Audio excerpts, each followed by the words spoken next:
Hello to wherever you are listening to us. I am Cam Hall, the new head of news here at Raw 12:51 AM.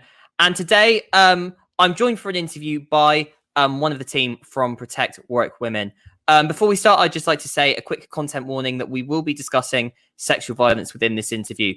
But today, as I said, I'm joined by one of the team from Protect Warwick Women who have recently organised a sit-in on the piazza protesting the university and the SU's response to sexual violence on campus. Now, they've chosen to remain anonymous, but I'm pleased to say that I'm joined by one of the team from Protect Warwick Women. Hello, thanks for joining us. Hi, thank you so much for having us. It's a pleasure to have you for this interview today. So if we can go straight into questions now. So I guess really my first question is, how did the sit-in come about in the first place? What motivated you to decide that you needed to have this sit-in on the piazza? So obviously the problem on campus with sexual violence and the lack of response from the university and the SU has been something that's been an issue for a very long time. Our whole team is actually made up of first years, so we weren't present when the situation with the rape chat occurred. However, obviously, because it was so public, we were all very aware of it. Since arriving on campus this year, there's been one protest march and one vigil speaking out sort of against the uni's dealings with how they respond to sexual violence, and still no change had been made. So obviously that was something we were all talking about, and then we thought that actually there was an opportunity for us to do something about that and to try and really put pressure on the university and the SU to take action. So we decided to organise a sit-in. We did so, we started talking about this actually last weekend, and then we went public with our plans on Monday of last week, and then the sit-in started on Thursday. So really it was all quite a spontaneous thing, although obviously it's something that has been a long time coming in terms of the anger and sort of disappointment of the students here in how the university has been behaving. One question that we've had in, as I said before the interview, we asked students for their questions, and one question that came up was, why do you believe that the university and the SU has so far not done enough to tackle sexual violence on campus? To be honest, I believe that actually a lot of staff members within the university and the SU are interested in making a change. However, they are the lower level staff members, and it's actually the people at the very top of management within the university who, for reasons I can't even begin to understand, simply just haven't really been bothered to invest the money or the time into making a change here.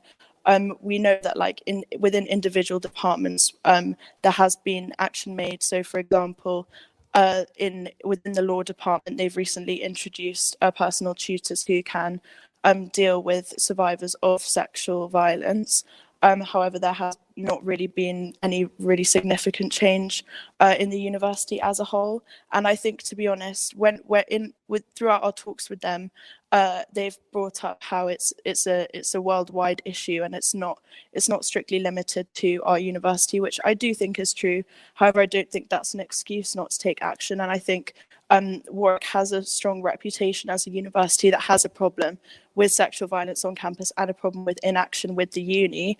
And I think they do have an opportunity to sort of be at the forefront of making this change, which they're not taking for reasons. Really, honestly, I have no idea why they wouldn't, because to me, it seems as if it would only have a positive effect on the university. Well, we asked the university for a statement before the interview today, and this is what they said to us. So they said that our policy on sexual misconduct is clear. It will not be tolerated. Individuals who are found to have broken our values, either by the police or by our own comprehensive disciplinary processes, will face sanctions, which include expulsion or withdrawal from the university. It goes on to say that prevention and awareness raising are critical to our approach. We are working with all academic departments to incorporate active bystander support training for all new students from the next academic year, as well as with the Students' Union, societies and sports clubs on their own awareness campaigns and disclosure referral training. Staff are attending training sessions on the impact of sexual misconduct on individuals, as well as how to respond to disclosures. It also states that we strongly encourage anyone who has experienced sexual misconduct to contact, report, and support so that we can take action and support victims. Individuals can access, report, and support through the website. It could be signposted via contacting their personal tutors, wellbeing support staff, resident tutors, campus security staff, or SU staff, and a trained student liaison officer will get in touch to provide support within 48 hours. Can I ask you, what's your response to that statement? Well, in my opinion, I think it's clear that the processes they have in place to deal with this clearly aren't working. Throughout the meetings we've had with the university over the last 2 days, they've continually tried to, when we raise concerns with them, they respond by telling us what they're already doing. Our response to that is firstly that they shouldn't have to be telling us what they're already doing. It should be very clear to all students what systems are already in place. These systems aren't clear and they're also not effective because this problem has continued despite continual protests and also a lot of public attention towards the situation that's been going on. In my opinion, the steps they should be taking to prevent this should come from disciplinary action, and I think that directing people to report and support is an interesting response to this, because I think that they should focus first on trying to eradicate the problem.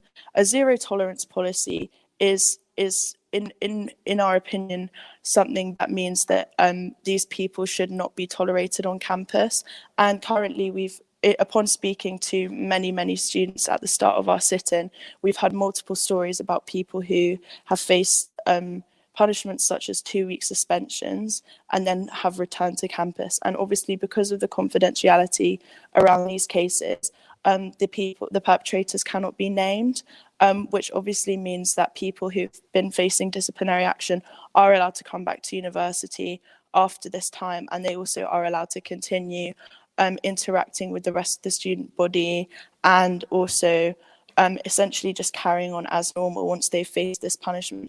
In our opinion, if you actually want to deter people from this kind of behaviour, you need a stronger consequence, because if you're not punished severely for your actions, then who's to show you that you've done anything wrong if clearly in the first place you don't think that sexual misconduct is something that is wrong, essentially. So to be honest, I think the university should be doing more to outreach to students to get their opinions rather than working internally, because as we've been doing, we've spoken to hundreds of students, and also we've had so many stories of situations which just are absolutely shocking and really disappointing. And I think that if the university made a bigger effort to reach out to students, then they would be able to learn a lot more, and they would be able to implement new policies and make sure that they were the most productive policies possible. Obviously, without student input, they can't do this. But I think that at this point, for them to ask for student input would be them publicly acknowledging the problem to students, which is something that they've continually refused to do. On Monday, you made a series of demands to the university and the Students' Union. Can I ask you very quickly to talk about these demands a bit more, and specifically, what do you believe that these demands will achieve? So, of course, we know that there's a lot of organisations that already exist on campus that are working to try and encourage the union, the SU, to take action against sexual violence. So we reached out to all of them, and we all collaborated together, sharing our ideas and demands of things that we want the university and the SU to change. Currently, the demands we have published are the university ones, and we're working on the document for the SU. But these demands are essentially covering all bases from all different societies and groups within the university that are trying to combat sexual violence and sexual misconduct on campus. We've split the demands into 5 sections, which cover the actual physical campus, what can be done there, what can be done with training, what can be done with supporting survivors of sexual misconduct, and what can be done within the disciplinary proceedings, and then finally how the university can be accountable and transparent to their students, so that they can be aware of everything which the university is doing to help solve this problem. I've had a couple of questions about one of your demands, specifically I believe it is demand 2VI, which speaks about the police presence on campus. You've listed in your demand that you wish to ensure that the police are not present on campus unless they have evidence of a crime in progress. And I've had a couple of questions about this. David Bush, who is a second-year PPE student, has asked, why do you think banning the police from campus would promote the safety of students on campus? And an anonymous second-year PPE student has asked, won't effectively banning police from campus be more dangerous for women? Is the risk of rape not increase from this? So actually, this is one of the demands that we've been planning on clarifying.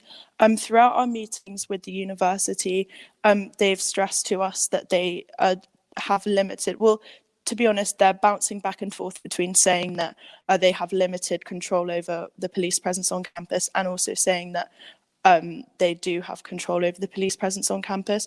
Essentially, what we've outlined to them more specifically throughout our meetings is we do not want the police to be patrolling the campus if students at the university aren't notified of this. And we asked them if they would potentially allow for alerts to be put on the My Warwick app that are alerting of a police presence on campus and giving reasons for that. We have learned in our talks with the uni that often the police do need to be present on campus. For example, if there is an ongoing crisis that's not necessarily a crime that's being committed, or for example to help some international students with administration tasks. We understand that obviously the police are something which help enforce justice and make the university a safer place. However, we feel at the moment, for example, the presence of police helicopters in the past few weeks is something which can be triggering and can also be intimidating for students, as well as a large police presence patrolling around in a van can also be something which is quite intimidating to students. And I think that we would prefer for the university to implement a system whereby students are able to be notified if there's a police presence on campus, and potentially part of the reason, obviously we know they can't disclose any full situations, but part of the reason as to why the police are on campus, just so that students are more aware of it and they can feel like they're not at risk from the police. Obviously the police do serve to protect, but in recent times it has been shown, for example with the Sarah Everard case, that we can't always 100% have our faith in them. And I think, for example, on Saturday night we were approached by police who approached us in a van, and eight police staff got out of the van, and there were 10 of us, and we felt very intimidated by that. And we feel that it wasn't necessary for them to approach us with that much force. And I think that in doing that, you antagonize the people who you're trying to approach, and you intimidate them. And I think if we had more transparency, both from the university and from the police, then people would feel more comfortable around them. And then also probably people would be more likely to go to the police for support.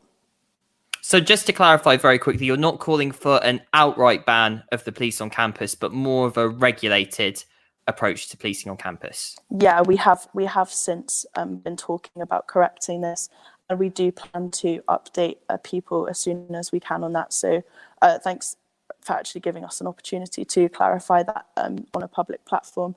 But it's essentially just more transparency with why the police are there, and just letting students know in order that people aren't caught off guard and intimidated by a large police presence.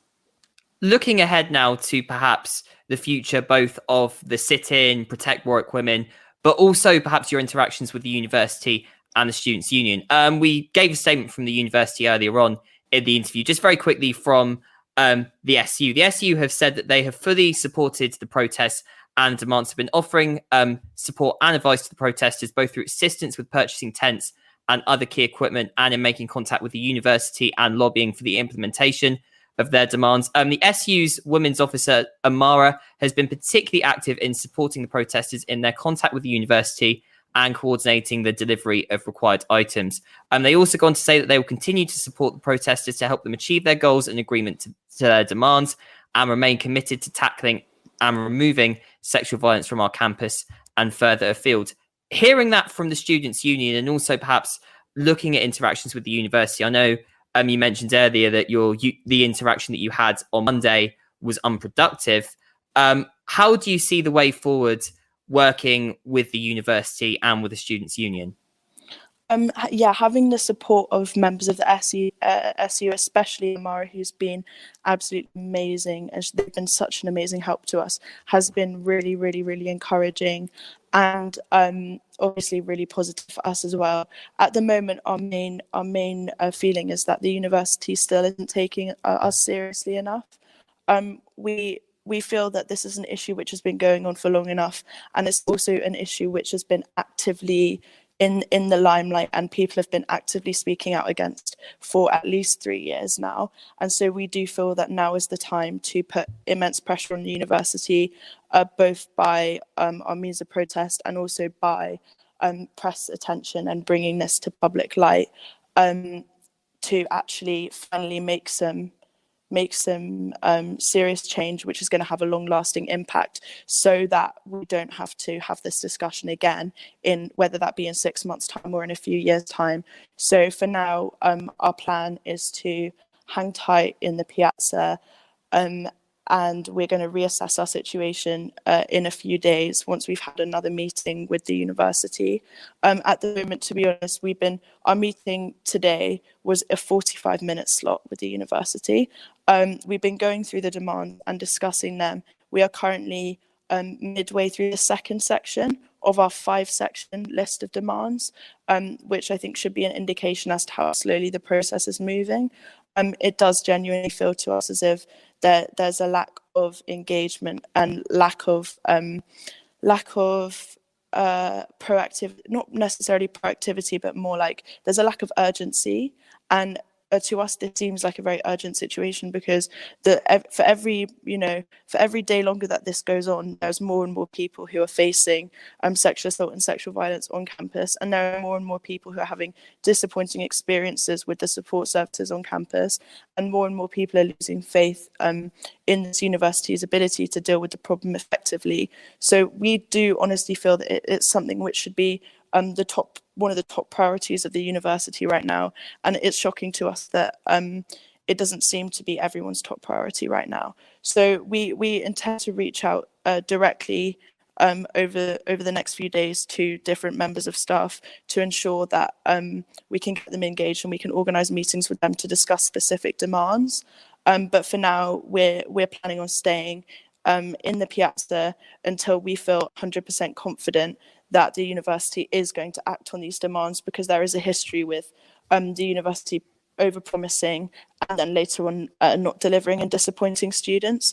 And we do feel like by doing this, we are holding them to account and putting pressure on them to get things dealt with in a relatively short time frame, or even just to commit to getting things dealt with at some point in the future publicly. But this lack of public statement to the students, or public commitment to actually making sure that they work with students to make the campus a safer place, is still not something that has been done. And I think that just shows to us that it signals to us that potentially they don't intend to 100% follow through on everything that's been happening. So all we really want to see is a strong commitment from the university in writing to the students that they do intend to make some changes. And until we're 100% confident that we can believe in that, we will be continuing to sit in. And we're currently looking at how we can move forward to put more pressure on the university if they're not taking us seriously at the moment. Just one last question, very quickly. What can those who aren't able to participate in the sit-in do to help? So there are a lot of things that people can do to help who aren't participating. Obviously, if you are on campus, it's always nice to see friendly faces coming down and supporting us. So obviously, coming down to the piazza with obviously a mask and social distancing just to say hi is nice. We also have a GoFundMe.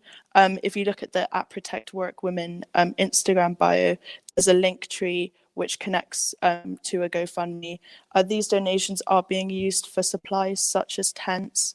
Obviously, at the moment we do have tents, but it hasn't rained yet, and we're conscious that after it does, we might be in need of more supplies. at the end of the sit-in, we will probably be donating this money to a charity, or potentially donating it to one of the university societies, which can help to combat sexual assault and sexual violence on campus. Another thing which I think, to be honest, is the most important thing, is actually just sharing on social media and speaking publicly to the people you know about the situation that's going on. At the moment, it seems as if the university is choosing to put their public perception and reputation over the safety and well-being of their students. Their choice to give a statement to the BBC before acknowledging the sit-in in any way to the students was surprising to us, and we do feel that by raising the profile of the situation, it will put more pressure on the university to take action, because if they won't listen to their current students, then I should hope that they would listen to their prospective and future students who are concerned about the situation and the way it's been dealt with, or I guess the way that it hasn't been dealt with. Well, thanks very much for joining us on behalf of Protect Warwick Women today. That's okay. Thank you so much as well. So that was Protect Warwick Women, or one of the team currently participating in the sit-in on the piazza. To listen to this interview, you can catch us across all of our social media platforms on Facebook, Instagram, and Twitter. You can catch us on all of our streaming platforms as well, Mixcloud, Spotify, Apple Podcasts, Google Podcasts, where you can listen to the rest of our content and everything else that we will be producing within the coming year. Thanks very much for listening. Across campus, online, and on 12:51 AM. This is your student radio station.